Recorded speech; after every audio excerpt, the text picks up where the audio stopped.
Halo sahabatku semua, terima kasih kalian sudah setia menonton video saya.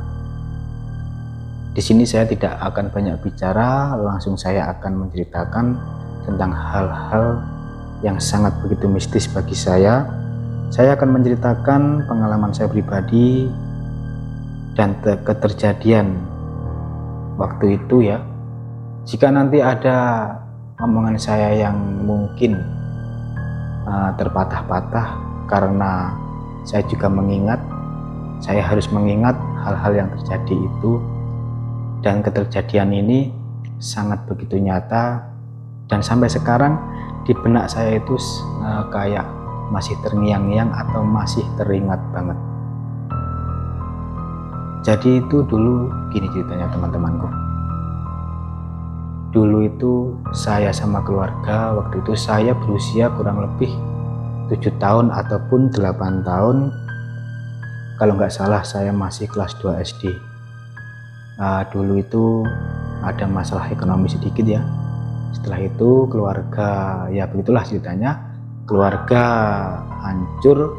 Setelah itu saya sama keluarga itu ngontrak di sebuah rumah, yang dimana rumah tersebut itu adalah tempat rumah aborsi anak. Dan ceritanya kata tetangga-tetangga sebelah, dulu itu rumah itu adalah rumah aborsi yang dimana setiap ada wanita cantik yang hamil muda yang ingin digugurkan, di situ selalu diaborsi ataupun bahasa Jawanya itu dihilangkan dengan cara tradisional. Jika parasnya ibu itu cantik sama yang punya rumah itu, bayinya langsung dimakan. Katanya sih seperti itu ya, ini cuman katanya, dengan ceritanya seperti itu. Dan setelah itu tetangga-tetangga yang lain itu juga ngomongin bahwa rumah itu sangat angker gitu, sampai-sampai itu gak ada yang berani ngontrak di situ karena keterbatasan, karena bahasa Jawanya kepepet ya, bahasa Jawanya kepepet itu ya, mau gimana lagi, nggak ada yang ditempatin sama keluarga saya. Jadi saya tempatin rumah itu sama keluarga saya pribadi dengan terpaksa. Setelah itu mengetahui hal tersebut, kata tetangga ada yang bilang, kok berani ya, padahal rumah itu rumah yang sangat angker, dan bahkan rumah itu sampai saat ini tidak ada yang mampu nempatin rumah itu.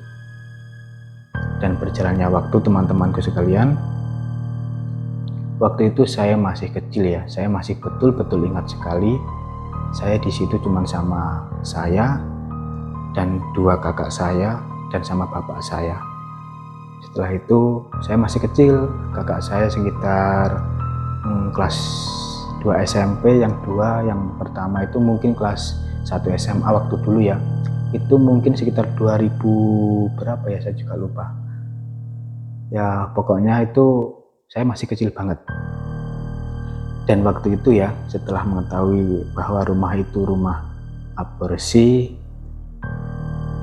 dan yang anehnya lagi, ketika saya tempatin di situ sama keluarga, sama bapak saya, tapi bapak saya untuk sekarang ini teman-temanku sudah almarhum ya, jadi saya menyebutnya dengan almarhum saja. Dengan almarhum, saya, saudara saya 2 dan almarhum saya tempatin di situ. Dan anehnya lagi, itu nggak memandang siang ataupun malam ataupun sore. Jika ingin melihat, ibaratnya dia ingin menampakkan wujudnya itu, nggak pernah mikir, ibaratnya gini, kayak ini siang hari ini, malam hari ini, sore hari, itu nggak pernah. Sampai-sampai itu dulu ya kan, kalau dulu kan rumahnya itu kacanya seperti kaca apa ya, kaca zaman dulu itu kaca yang kayak berongga-rongga gitu kan, itu sampai dibuat mainan teman-teman, sampai dibuat mainan sama kalau bahasa Jawanya itu sama kayu kecil lah gitu ya, sama kayu kecil. Setelah itu dibuat mainan gitu, dikretek gitu kacanya teman-teman. Dan ya saya anak kecil ya, jadi ya takut juga, takut. Setelah itu saya juga mikir, aku kayak gini rumahnya, itu saya tetap mikir gitu. Setelah itu anehnya lagi teman-temanku, waktu itu malam ya, kalau nggak salah itu malam sekitar jam 12-an mungkin, saya juga lupa. Pokoknya malam hari teman-temanku sekalian. Malam hari itu tiba-tiba waktu itu ya, saya, almarhum bapak saya sama kedua kakak saya itu tidur di bawah ataupun di lantai karena rumah ngontrak kan. Jadi nggak ada kasur, ya ada sih kasur cuma saya nggak berani nempatin gitu. Dan ada juga kasur itu buat peninggalan itu si yang aborsi anak-anak kecil-kecil itu ya. Setelah itu saya tidur di lantai kan sama sama dua kakak saya, kakak saya sama kakak yang pertama, dan bapak saya tidur di sebelah saya tapi di kayak di, kalau bahasanya itu di kasur ya, di kasur tapi di sebelah timur gitu, dan saya sama kakak saya di sebelah barat tidur. Setelah tidur itu tiba-tiba gak ada angin, gak ada hujan, gak ada apapun lah, tiba-tiba itu di dapur blender teman-teman, itu blender tiba-tiba berbunyi dengan kenceng sekali, sampai suaranya itu kenceng banget, sampai-sampai sama almarhum bapak saya itu kalau bahasa Jawanya disemantani teman-teman, ibaratnya digetak lah. Setelah disemantani sama bapak saya, tiba-tiba blender itu mati sendiri. Setelah blender itu mati, beberapa menit kemudian blender itu hidup lagi teman-teman. Blender hidup lagi, dan saya juga ya namanya anak kecil kan, anak kecil juga takut, bingung ya, keringet dingin keluar semua, sampai-sampai saya tuh kerukupan, ibaratnya bahasa Jawanya itu kerukupan apa ya,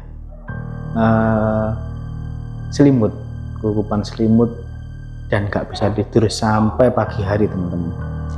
Ya karena ketakutan, karena gak tahu ya, mau pindah gak ada uang, mau beli rumah juga gak ada uang, ya terpaksa tetap ditempatin.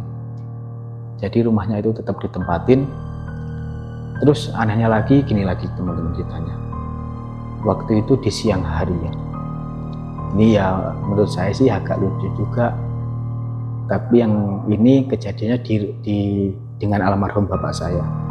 Waktu itu sekitar jam 4 sore atau kalau nggak salah jam 5 sore. Itu kan kamar mandinya kan di luar.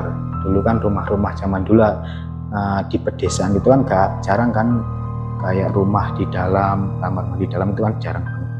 Itu di pedesaan itu kayak desa yang saya tempatin dulu, kamar mandi itu di dalam, di luar dan di belakang banget.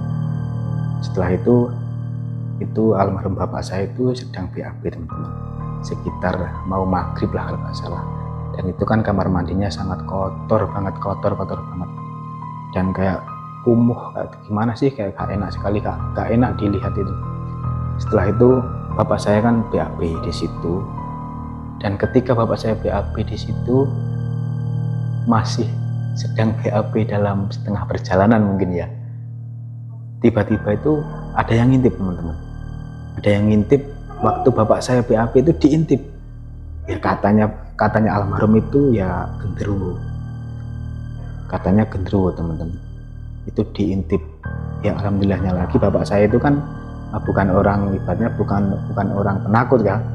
Bapak saya itu kalau sama kayak gituan itu ya nggak takut sama sekali. Saya juga heran, kalian saya itu takut banget, beneran saya itu takut orangnya. Bapak saya itu nggak takut teman-teman. Setelah itu sama bapak saya itu almarhum dibiarin. Waktu itu ngintip 1 kali dibiarin, ngintip 2 kali dibiarin, sampai ngintip 3 kali teman-teman. Dan apa yang terjadi sama bapak saya itu ya, BAB-nya bapak saya itu diambil, yang ketiga kali dilempar sama BAB-nya itu, dan itu mengenai dadanya. Setelah itu dia tiba-tiba hilang. Herannya lagi, kok bisa gitu, kok bisa ya, ibaratnya makhluk gaib sampai kayak gitu, ibaratnya jahilnya ataupun gimana gitu ya. Saya sendiri juga heran kok bisa sampai kayak gitu. Dan yang terakhir teman-teman ya, ceritanya itu sampai ada yang ngomong, kalau ini saya cuma mendengar dengan tetangga-tetangga sebelah dulu ya, ceritanya itu sampai dulu itu ada muncul seperti macan putih di malam hari. Ketika malam hari seperti malam jam-jam 1, jam setengah 2 itu katanya dulu sebelum saya tempatin itu katanya dulu tuh sering muncul macan putih dan masuk di rumah itu. Tapi ya alhamdulillahnya tuh ya saya nggak ingin ketemu, nggak pernah dulu sampai menemui saya atau gimana, nggak pernah. Cuman ya itu yang membuat sampai sekarang ini saya tetap ingat dan terngiang-ngiang itu, ya itu di siang hari tiba-tiba ada yang ngerusuin gitu, ada yang mainin kaca seperti ditutupi gitu teman-teman, dibuat mainan kacanya. Saya juga heran kenapa gitu.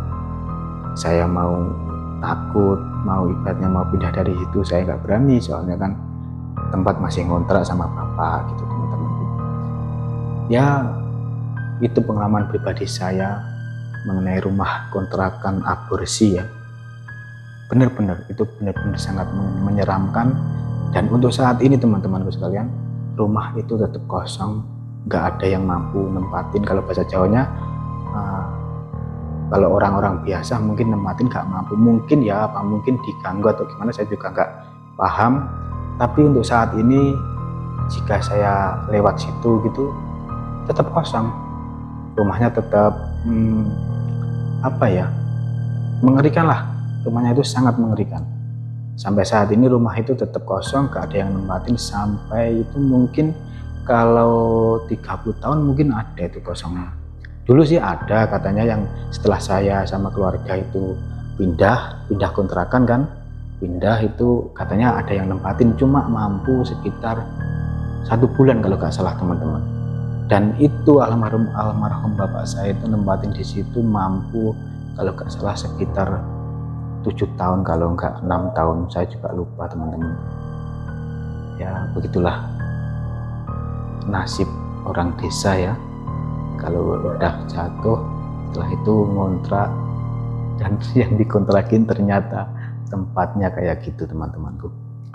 Ya semoga kalian semua diberi rezeki yang lancar sama Tuhan, diberi rezeki.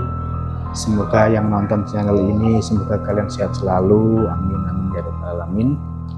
Dan terima kasih sudah mendengarkan cerita saya sampai akhir.